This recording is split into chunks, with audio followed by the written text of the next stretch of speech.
El murmullo murió cuando Ángel tomó la palabra. Mi hijo, pequeñito en aquella silla alta del estrado, con sus zapatos colgando sin tocar el suelo, acababa de convertir el silencio del juzgado en un abismo. El letrado Morales había terminado su interrogatorio a Sebastián, y ahora el juez, con esa amabilidad falsa que tienen algunos cuando creen estar haciendo justicia, le había hecho la primera pregunta inocua a Ángel. ¿Cómo te sientes en casa de tu mamá?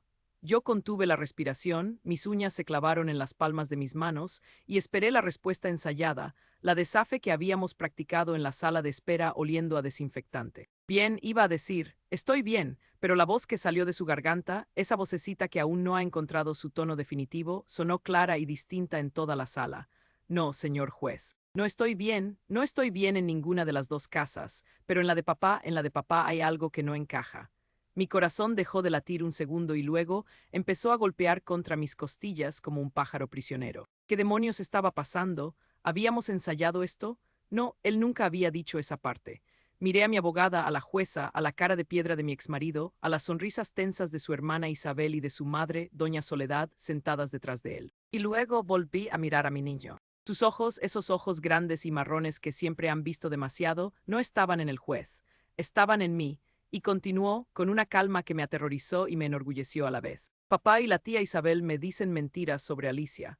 Dicen que mi hermana es mala, que hace cosas malas en internet y que si no me porto bien con ellos, mamá también va a ser mala y me va a dejar. Y una vez la tía Isabel me dijo que el amor de mamá era como un vaso roto que no se podía pegar.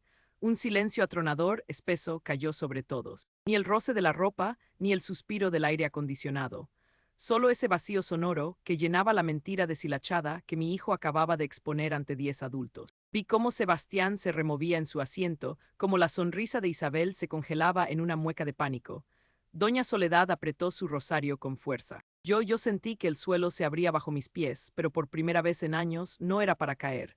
Era para sostenerme, porque su verdad, su pequeña y valiente verdad, era el pilar más sólido que jamás había conocido. El abogado de mi exmarido intentó interrumpir, objetar, pero el juez alzó una mano imperceptiblemente pidiéndole que callara.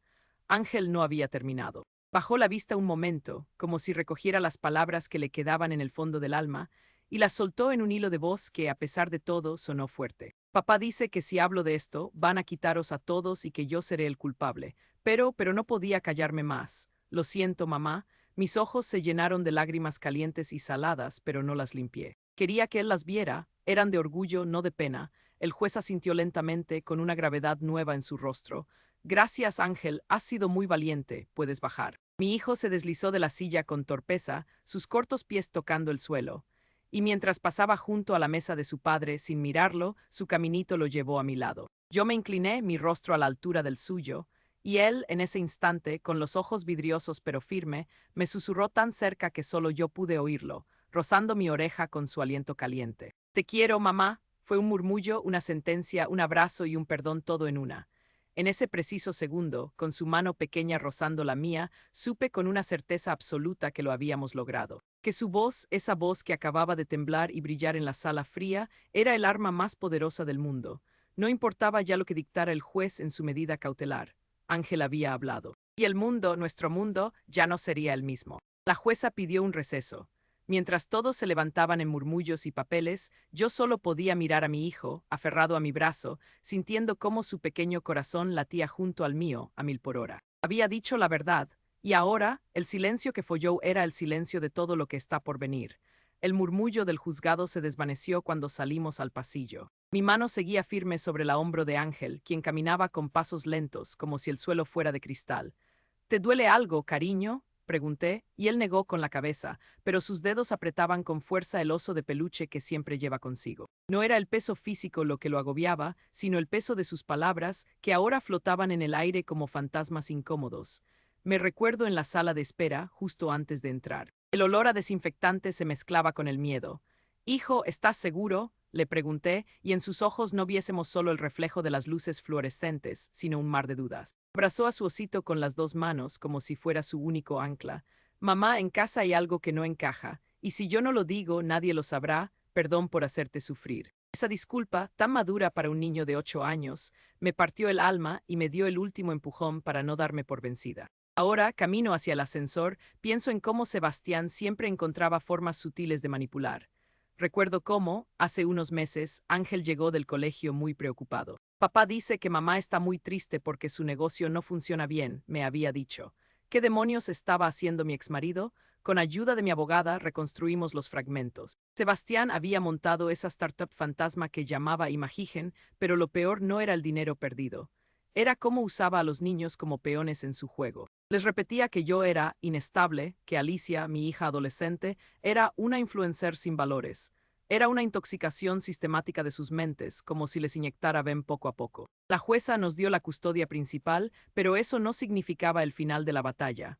La mudanza a mi piso de aluche fue silenciosa, con cajas por todas partes y el eco de pasos incómodos. Ángel, ya con 10 años, aprendió que su valentía tenía consecuencias. Las primeras semanas, cada vez que sonaba el teléfono, se sobresaltaba. ¿Será papá?, preguntaba con voz temblorosa. Y cuando lo veía en el parque, a distancia, su sonrisa forzada decía más que 1000 palabras. Las miradas de lástima en el colegio tampoco ayudaban. Pero también aprendió que su verdad había construido algo nuevo, un hogar donde no tenía que fingir, donde podía ser simplemente niño. Mi parte del trato era más complicada. Tenía que aprender a ser madre sin el miedo como sombra omnipresente. Por las noches, cuando los niños ya dormían, me sentaba en el sofá con un vaso de leche y revisaba los mensajes de WhatsApp, buscando señales de que Sebastián intentaba contactar. Las llaves de la antigua casa me seguían quemando en el bolsillo. ¿Cuándo podría tirar de verdad? ¿Cuándo dejaría de sentir ese nudo en el estómago cada vez que sonaba el timbre? Ángel entró en su habitación nueva, con sus paredes aún desnudas. Se sentó en el suelo, con las rodillas contra el pecho. ¿Te arrepientes de haberlo dicho, verdad?, preguntó, y mi corazón se encogió. Me arrodillé frente a él, tomando sus manos frías. Nunca te arrepientas de decir la verdad, mi amor, nunca. Él asintió, pero en sus ojos aún bailaba ese miedo que no desaparecía con un simple juramento. Y yo supe que, aunque el juez hubiera hablado, la verdadera sentencia aún estaba por escribirse. Mis manos temblaban cuando pensé en lo que acababa de decir. El salón era silencioso, aparte del suave murmullo del juez.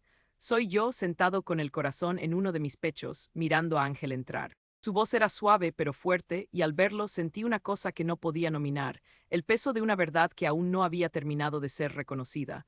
Le hice una pregunta, una verdadera. ¿Qué haría si me volviera a decir lo que nunca pretendí? No esperaba una respuesta inmediata, pero en ese momento supe que todo lo que era importante era alentarme. Mis ojos se ajustaron al reflejo en la pared. Sabía que esta historia no sería fácil, pero también no sería el fin.